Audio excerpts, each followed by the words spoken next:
سکون اور خاموشی۔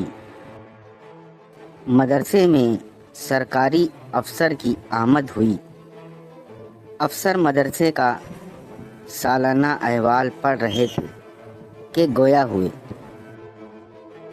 محترم، ان تمام جماعتوں میں اتنا ہنگامہ کیوں برپا ہے؟ صدر مدرس نے جواب دیا، یہاں علم حاصل کرنے والے وہ لوگ ہیں جو ابھی ابتدائی دور میں ہیں۔ مجھے سکون سے مدرسے کا احوال پڑھنا ہے۔ کیا یہاں کوئی ایسی جگہ نہیں جہاں خاموشی ہو؟ جی، آپ یہاں اس جگہ آ جائیں۔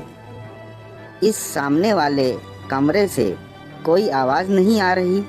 یہاں کوئی نہیں؟ یہاں خاموشی اس لیے ہے کہ یہاں وہ لوگ ہیں جو علم کی انتہا تک پہنچ